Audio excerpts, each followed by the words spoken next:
बाजारों पर डालिए नजर, काफी शांत ट्रेड होता हुआ दिख रहा है। ऊपर के लेवल से फिर चलते हुए 100 पॉइंट से ज्यादा की तेजी जो सेंसेक्स में थी अब सिर्फ 10 अंक की बची है। निफ्टी महज 4 अंक ऊपर है, कल के लेवल्स के आसपास आ चुका है। लेकिन हाँ, एक अहम लेवल 5950 के आसपास का, उसके ऊपर हम अब भी बने हुए। लेकिन मिड कैप शेयर काफी तेजी से टूटते हुए दिख रहे हैं, 0.5% के आसपास की कमजोरी है। इनफैक्ट सेंसेक्स और निफ्टी में भी अगर आप टाटा स्टील को निकाल दें जो 5.5% मजबूत है, उसके अलावा अगर आप देखें तो बाजार शायद लाल निशान में नजर आता। केन इंडिया एक और स्टॉक है जहां पर थोड़ी बेहतर सिचुएशन है। रिलायंस इंफ्रा कल 10% गिरने के बाद आज 1% थोड़ा सा ऊपर आता हुआ दिख रहा है। कुछ रुझान तेजी का आईसीआईसीआई बैंक और रिलायंस जैसे दो हैवी वेट्स में भी दिख रहा है जो 1% के आसपास की मजबूती दिखा रहे हैं। फार्मा स्पेस लगातार कमजोर है, आज फिर से कमजोरी बढ़ती हुई दिख रही है। सन फार्मा में आज 3-3.5% का नुकसान, और यहीं से आप देख सकते हैं प्रेशर आता हुआ दिख रहा है निफ्टी पर सबसे ज्यादा। भेल कल नंबर्स के बाद आज फिर से 2.5% कमजोर होता हुआ दिख रहा है। बैंकिंग शेयरों की गिरावट रुकने का नाम नहीं ले रही है।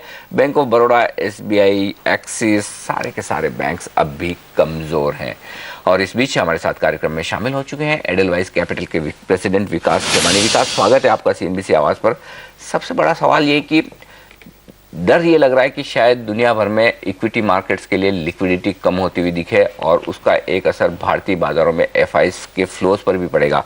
आप दुनिया भर की एफआईज से बातचीत करते हैं, क्या कहीं से आपको पिछले 2-3 दिनों में ये जो दिक्कतें आने के संकेत आ रहे हैं, कहीं ऐसा कोई एक इंडिकेशन मिल रहा है, कुछ बात करके ऐसा सेंस मिल रहा है कि एफआईज पैसा डालना बंद कर सकते हैं इक्विटी में और भारतीय बाजारों में भी? धन्यवाद अनिल जी मुझे बुलाने के लिए। आई थिंक जैसा कि आपने देखा होगा कि पिछले कुछ 1-2 महीने में और कुछ समय में ग्लोबल इक्विटीज में काफ़ी लंबी तेजी आई थी और वो एक was backed by the global easy liquidity scenario, and वो इजी लिक्विडिटी सिनेरियो अभी कोई बहुत चेंज हुआ नहीं है।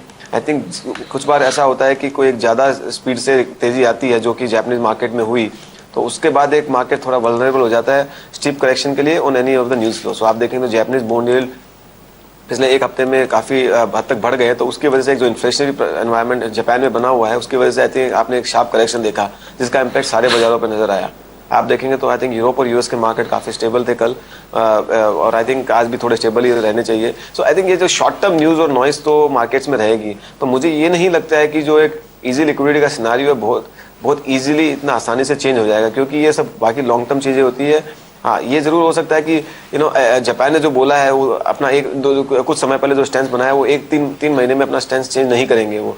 सो आई थिंक ये इक्विटी मार्केट में शॉर्ट टर्म वोलेटिलिटी वगैरह चलती रहेगी।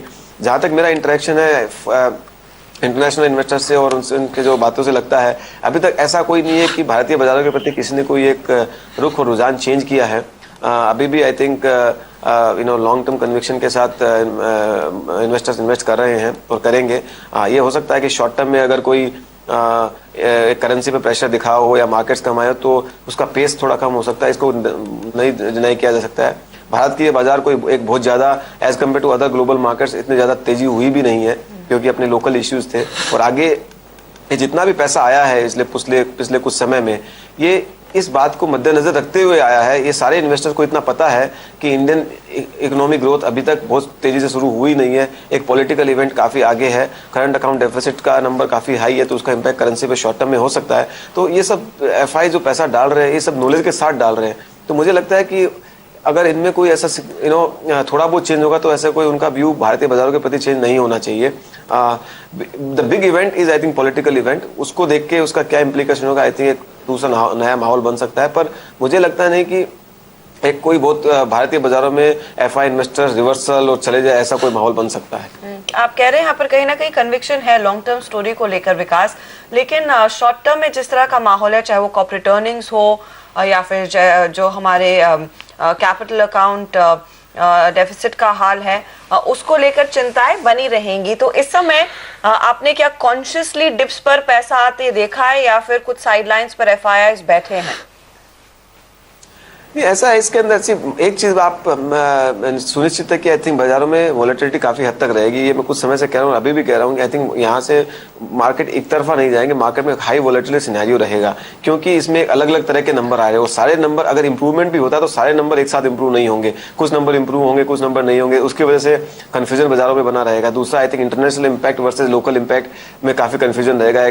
आप देखेंगे तो यहाँ पे एक शॉर्ट टर्म इंटरेस्ट रेट कम होने का माहौल बना था, जिसकी वजह से काफी हेल्प हुआ था, तो आई थिंक वो कंटिन्यू रहेगा। पर इंटरनेशनल बाजारों में एक इंटरेस्ट रेट ऊपर जाने का माहौल बन रहा है, सो आई थिंक इसके बीच में काफी different kind of news flow आएंगे जो कि मार्केट्स को काफी मेरा ऐसा मानना है कि वॉलेटाइल रखेंगे।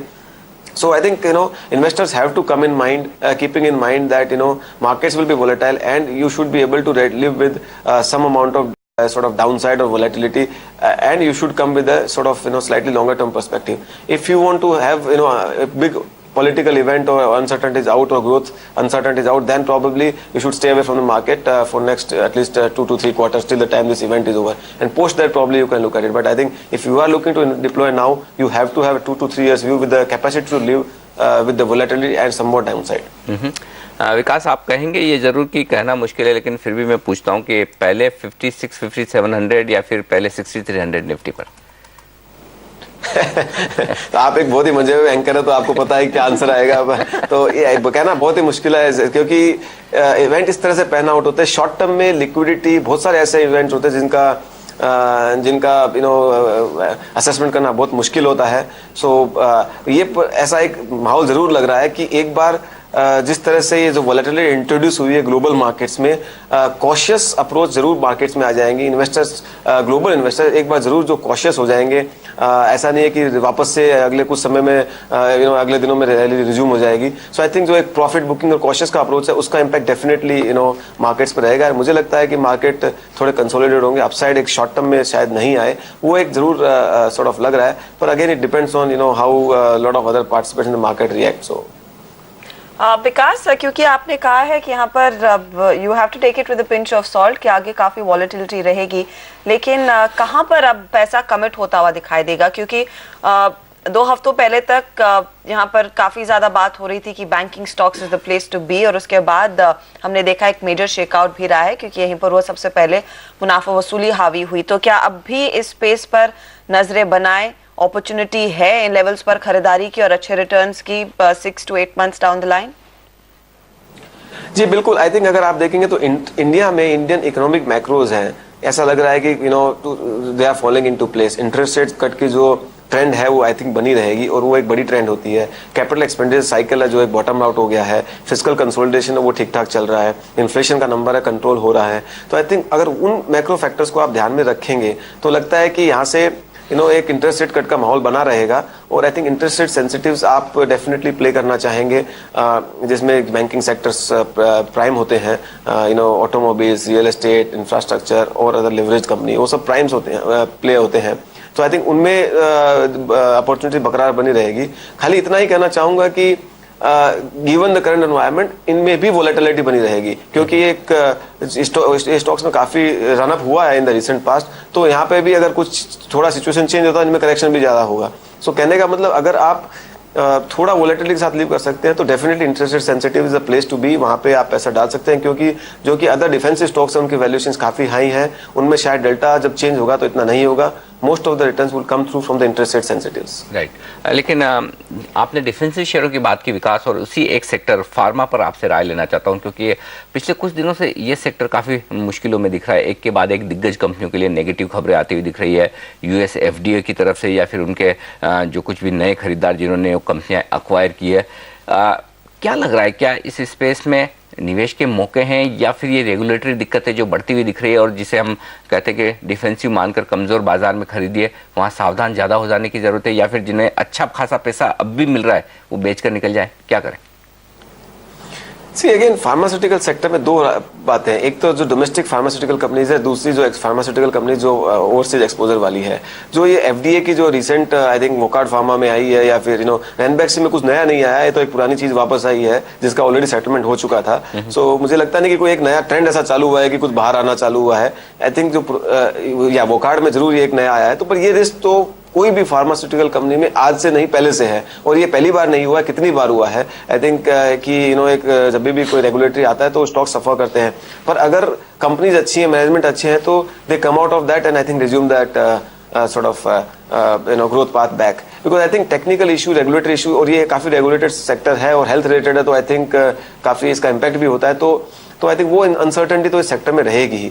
सो अगर आप वो अनसर्टेनिटी नहीं चाहते हैं तो you should play with the domestic company with domestic formulations and domestic markets primarily. Otherwise I think you can look at balance, but I feel that ये रिस्क तो हम हमेशा माननी पड़ेगी इन दिस कंपनीज में, सब में आएंगी, चाहे आप कोई भी कंपनी देंगे। सो सेक्टर, मैं इस बात से नहीं मानता कि ये सेक्टर इस वजह से अनटचेबल हो जाता है। हाँ, सारे स्टॉक्स अभी काफी एक्सपेंसिव है, गिवन आई थिंक मार्केट में डिफेंसिव सेक्टर्स की डिमांड थी, तो सारे sector, pharmaceutical also being defensive, काफी एक्सपेंसिव है। सो जब कोई सेक्टर एक्सपेंसिव होता है और नेगेटिव न्यूज आती है तो उसका रिएक्शन बड़ा शार्प होता है, और जो कि हम जिस कंपनी में अभी आ रहे हैं उसमें हम देख रहे हैं। उसके अलावा मुझे लगता नहीं कि बहुत ज्यादा चिंता करने की मैक्रो लेवल सेक्टर में बात है।